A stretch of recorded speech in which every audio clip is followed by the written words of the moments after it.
Success has a relation to the satisfaction of the soul in the context of the environment in which one lives. It is a result of actions based on the ideals of truth and includes the happiness and well-being of others as a part of one's own fulfillment.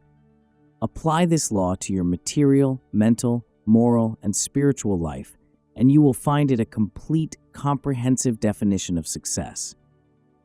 People think of success in different ways, depending on their aim in life. You even hear of it in connection with stealing. He was a successful thief. This shows that not all kinds of success are desirable. Another qualification of success is that we not only bring harmonious and beneficial results to ourselves, but also share those benefits with others.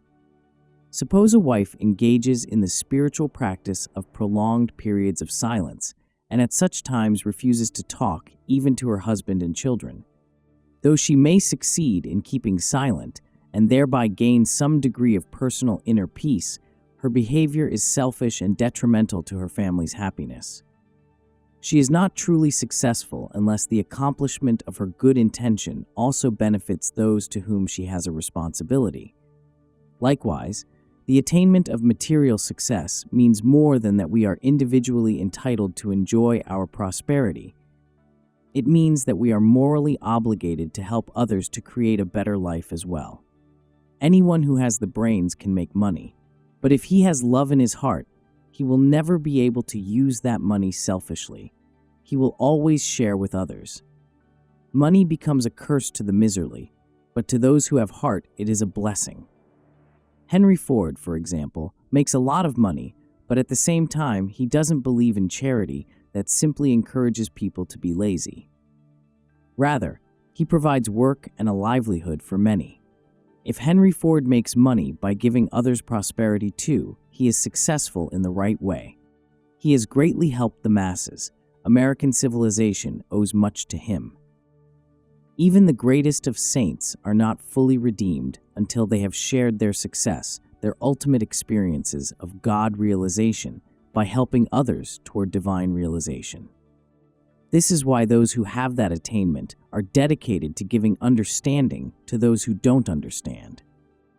Thus, if you find joy and pleasure in the culture of your mind to achieve true success, not only do you ensure your own happiness, but that of others as well.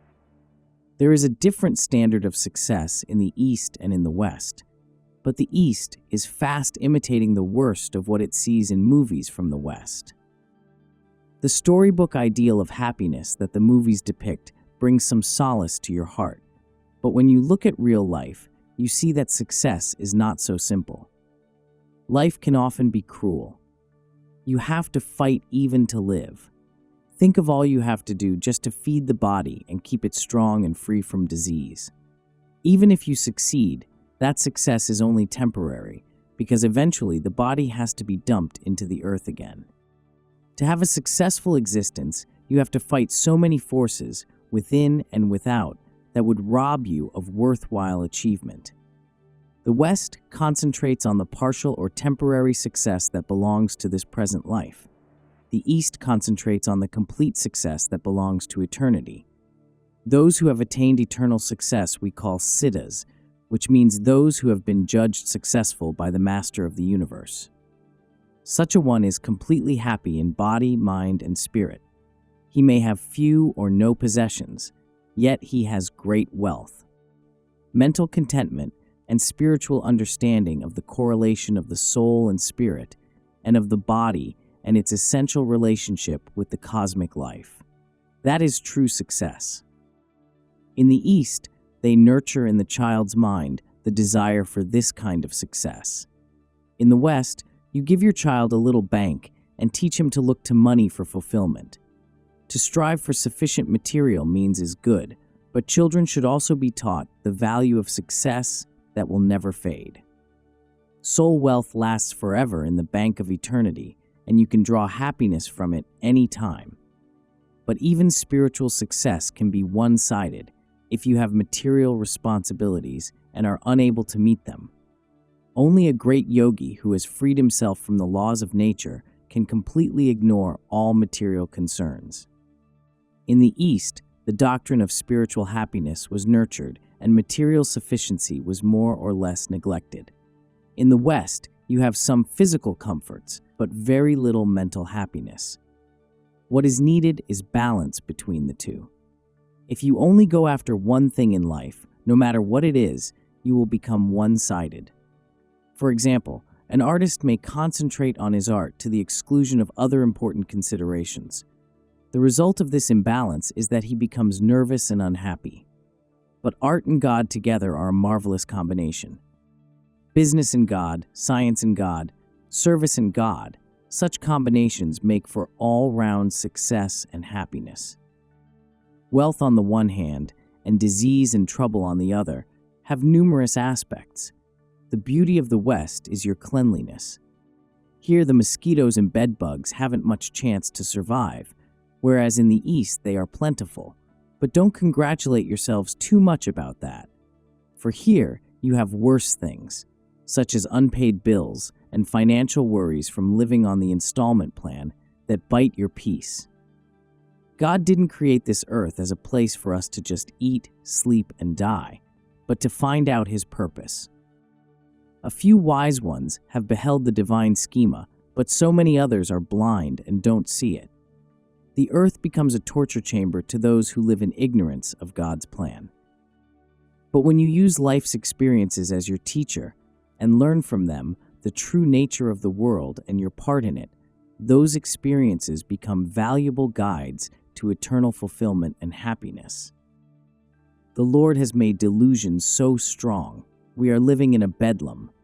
You think money means happiness, but when you get it, you find you are still not happy.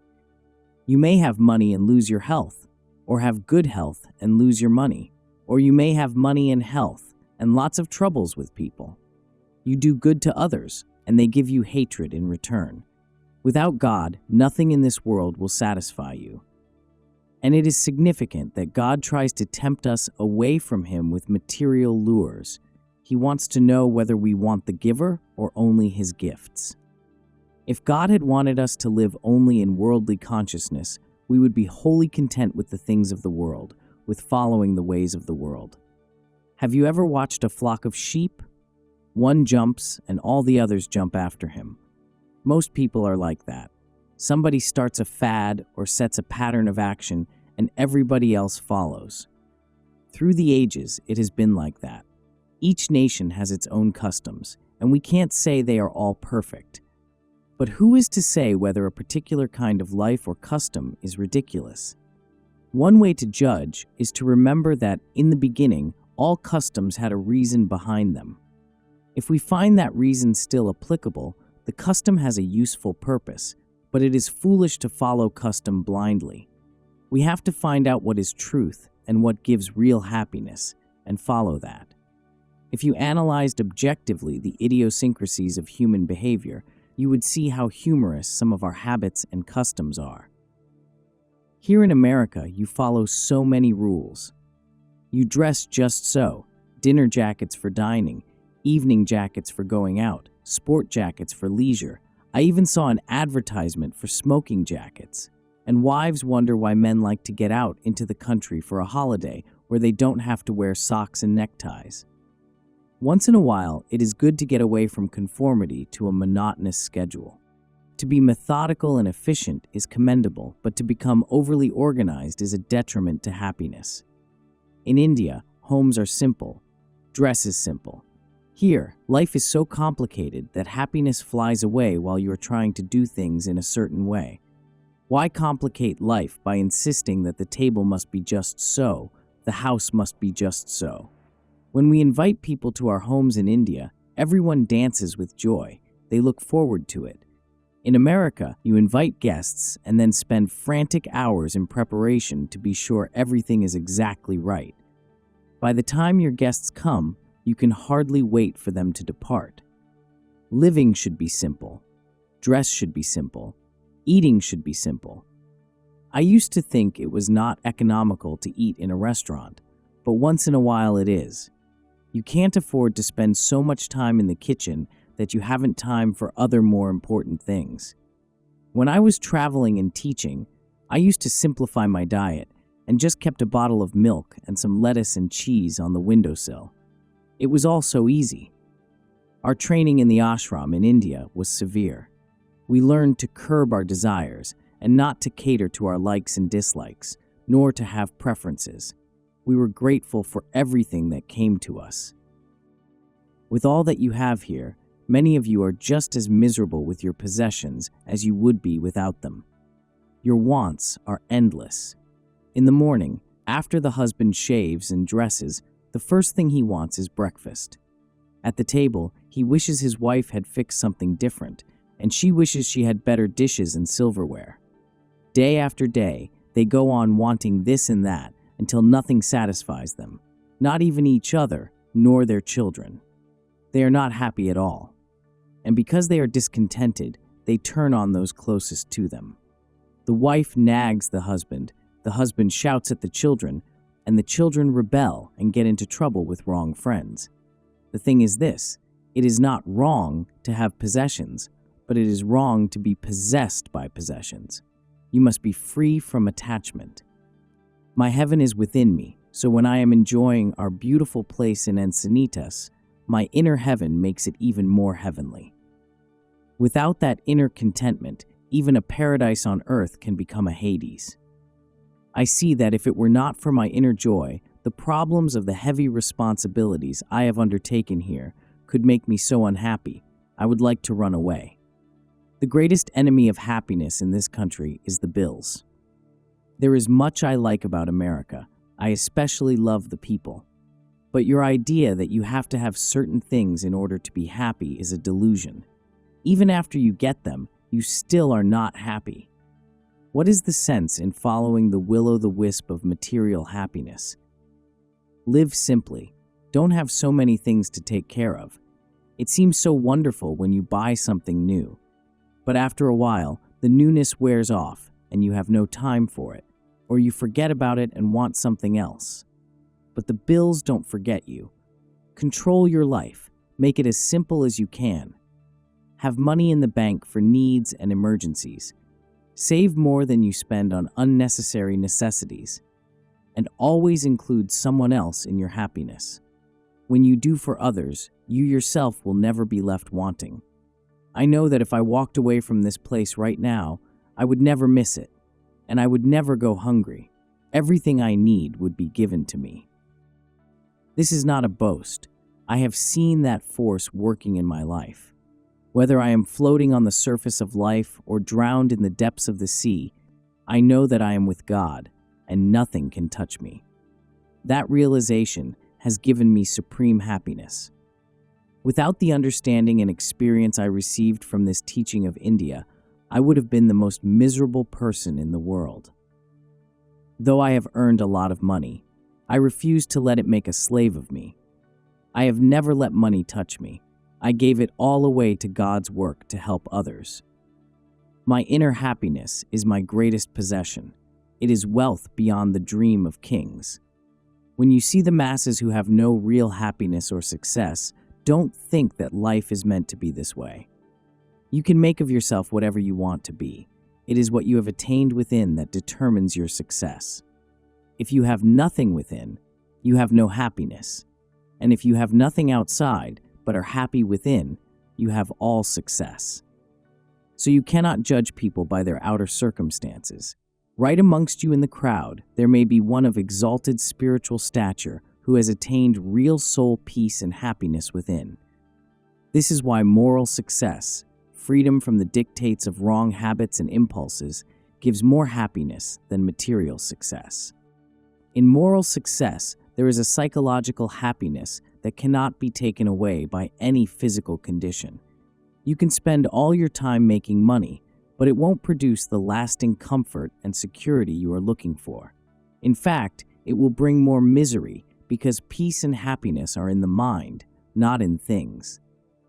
If you do not also devote time to the discipline of your mind, no amount of material prosperity will satisfy you. This discipline is not a process of torture, but the training of the consciousness to adopt those thoughts and actions that lead to happiness. Your happiness is your success, so let no one take your happiness away from you. Protect yourself from those who try to make you unhappy. When I was young, I used to feel very impatient when someone told an untruth about me, but then I found it is much better to have the satisfaction of my conscience than the approbation of people. Conscience is intuitive reasoning, reporting the truth about yourself and your motives. When your conscience is clear, when you know you are doing right, you are not afraid of anything. A clear conscience mirrors a certificate of merit from God. Be immaculate before the tribunal of your conscience, and you shall be happy and have the blessing of God. If you don't make money, it is because you don't really concentrate on it. Similarly, if you aren't happy, it is because you don't concentrate on being happy. The mule that carries a bag of gold on its back doesn't know the value of that load. Likewise, man is so absorbed in toting the burden of life, hoping for some happiness at the end of the trail, that he does not realize he carries within him the supreme and everlasting bliss of the soul. Because he looks for happiness in things, he doesn't know he already possesses a wealth of happiness within himself. The teaching of yoga does not advise you to fly away from your duties in the world. It tells you to saturate yourself with the thought of God while you do your part in this world where He has placed you. If you desire a life of seclusion in the forest or in the mountains, thinking that in the freedom from duties there you will find God, you must have the will to sit all day, day after day, in meditation. Certainly that effort is commendable, but it is much greater to be able to be in the world but not of it, to perform your true duties for the benefit of others while keeping your mind on God. By forsaking work, no one reaches to perfection. O Arjuna, remaining immersed in yoga, perform all actions, forsaking attachment to their fruits. You must think of greater and lesser duties in proper perspective, and don't let one duty contradict another. In the Sanskrit scriptures, there is a divine law, one of the most beautiful laws ever given to the world. If one duty contradicts another duty, it is not a true duty.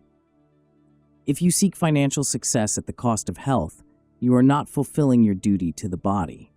If you are so crazy about religion that you neglect your material responsibilities, you are not balanced. You have allowed one duty to contradict your obligations to your body and family. If you lose sight of your duty toward God because you give all your attention to fussing about your family, that is not duty. Many ask, shall we first acquire material success to fulfill our worldly obligations and then seek God? Or should we have God first and then go after success? By all means, God first. Never begin or end your day without communion with Him in deep meditation. We should remember that we could not perform any duties without the power borrowed from God. So it is to Him we owe our first allegiance. If you do your other duties but forget God, He doesn't like that at all. The ideal is to perform all duties with the sole desire to please God. To speak of seeking God and material fulfillment together sounds good, but unless you meditate deeply and regularly so that you anchor your consciousness in God first, the world will claim all your attention and you will have no time for Him. Without the consciousness that God is with you, your material duties usually turn into methods of torture. But if you have God with you all the time and do your duties with the consciousness of God, you can be the happiest person. Their thoughts fully on me, their beings surrendered to me, enlightening one another, proclaiming me always, my devotees are contented and joyful. If I had not had the training of my guru, Swami Sri Yukteswar, which gave me that divine consciousness, I would have lost heart long ago. I used to argue with Guruji that organizations are hornets' nests.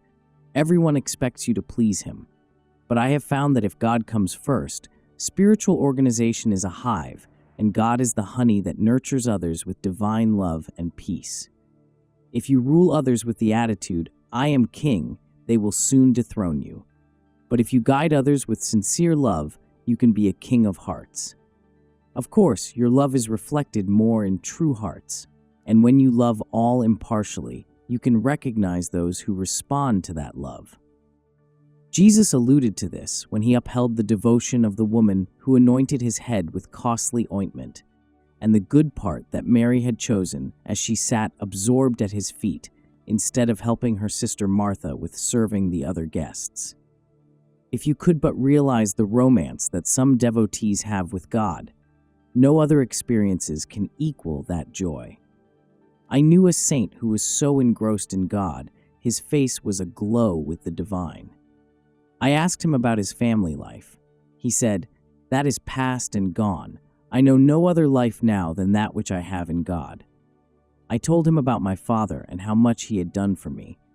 He said, "You are ungrateful. You have forgotten that the Heavenly Father gave you your good earthly father."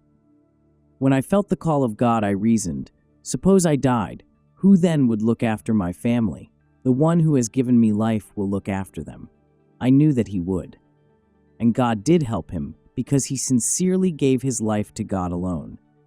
He who watcheth me always, him do I watch. He never loses sight of me, nor do I lose sight of him. In every nook of nature, hidden in the flowers and peeking through the sparkling window of the moon, my beloved plays hide-and-seek with me. He watches me always through the screen of nature, the veil of delusion. Never ignore the lover behind all lovers. Let not your heart beat with the emotion of the world, but with the thrill of divine love. That love is unsurpassable. The moment divine love possesses your heart, your entire body becomes blissfully still. When the Master of the universe came into my body temple, my heart forgot to beat, and all the cells of my body forgot their duties. They were transfixed, listening to the voice of life immortal. My heart, my brain, all the cells of my being were electrified, immortalized with his presence. Such is the love of the Lord. The sorrow produced by hatred and war proves that spirituality and kindness are superior forces. So, dear friends, from the stupidity of hatred and the madness of war, learn to love God. His love bestows an all-fulfilling success that nothing else can give. Love alone will bring fulfillment to the world.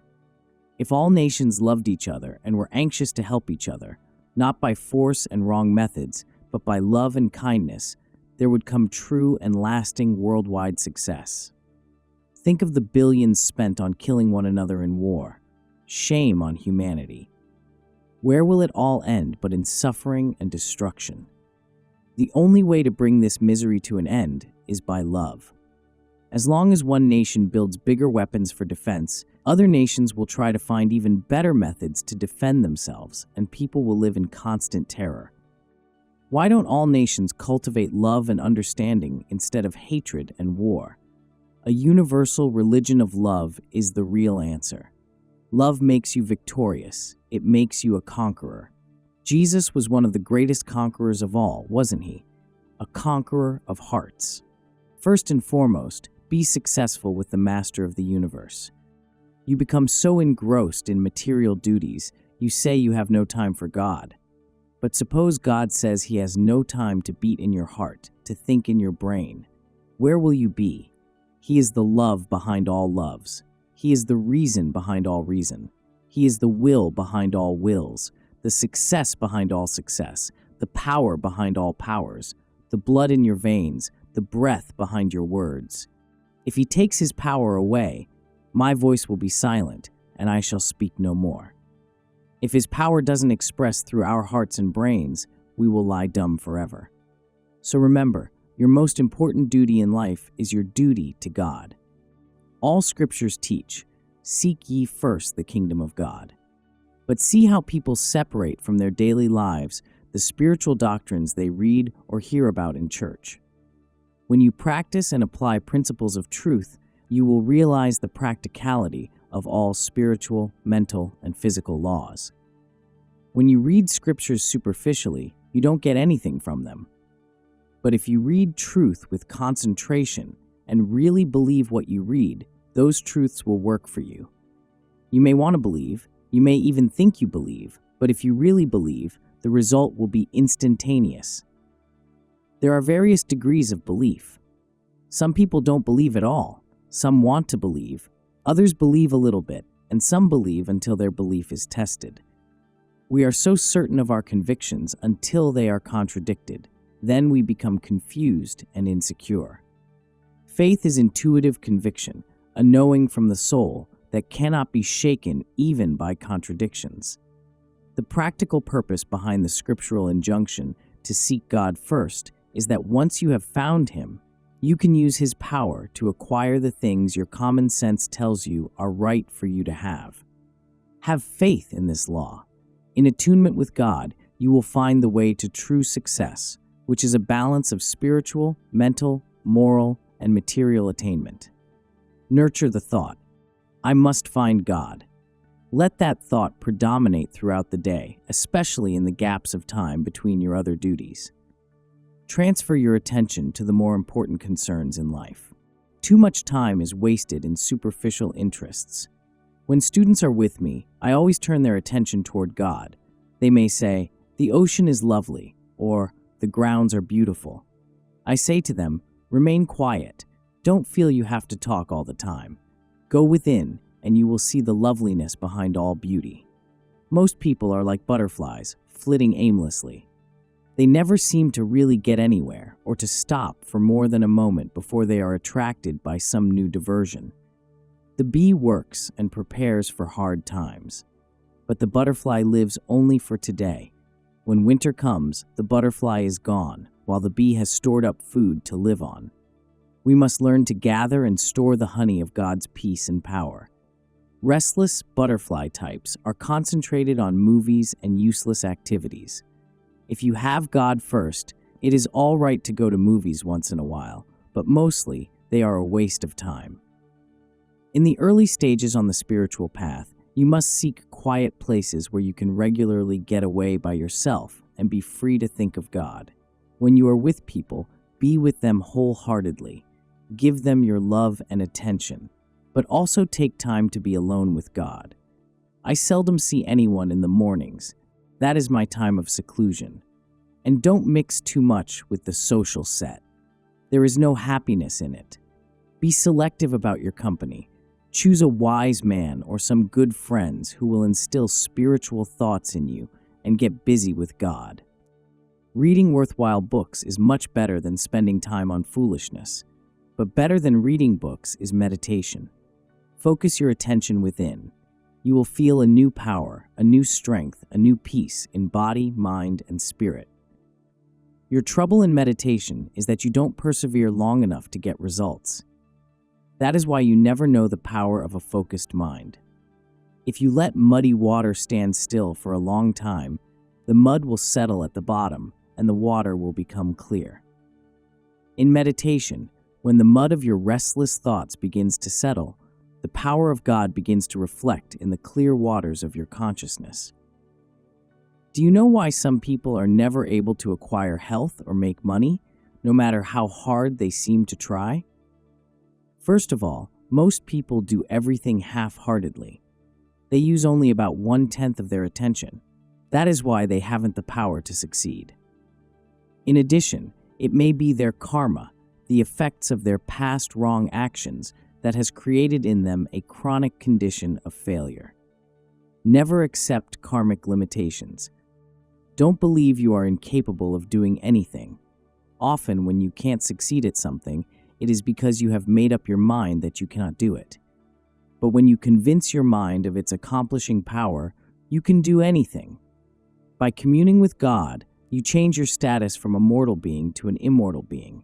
When you do this, all bonds that limit you will be broken. This is a very great law to remember. As soon as your attention is focused, the power of all powers will come, and with that, you can achieve spiritual, mental, and material success. I have again and again used that power in my life, and you can do so too. I know that the power of God can never fail.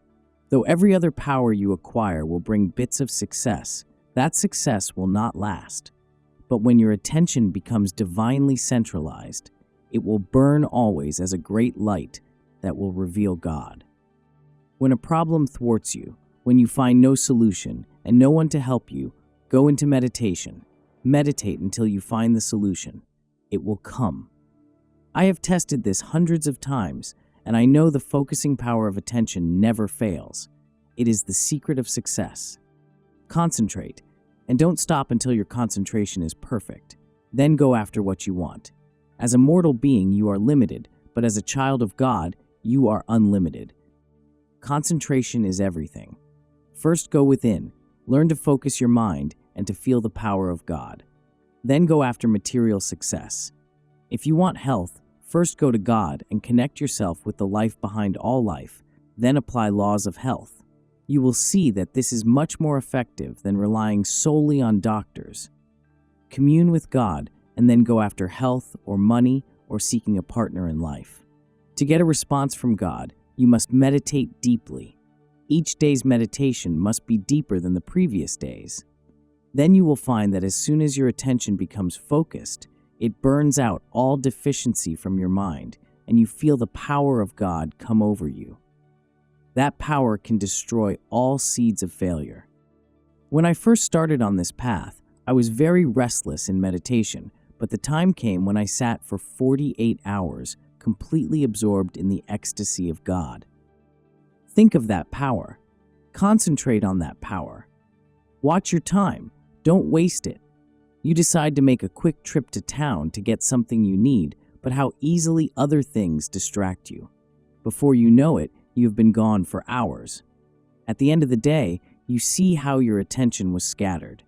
It lost all its accomplishing power. The mind is like a bag of mustard seed. If you spill those seeds on the floor, it is hard to pick them up again. Your concentration must be like a vacuum cleaner, drawing those scattered seed thoughts together again. When you have finished your duties at the end of the day, sit quietly alone. Take a good book and read it with attention, then meditate long and deeply. You will find much more peace and happiness in this than in restless activities in which your mind runs riot in all directions. If you think you are meditating, when all the while your mind is scattered, you delude yourself. But once you learn to concentrate on God, there is nothing like it. Test yourself. Go on a picnic, go into town, socialize with friends. At the end of the day, you will be nervous and restless. But if you cultivate the habit of spending time alone at home in meditation, a great power and peace will come over you, and it will remain with you in your activities as well as in meditation. Seclusion is the price of greatness. The great man always does everything with the power of attention. The full force of that power can be attained through meditation. When you use that focusing power of God, you can place it on anything and be a success.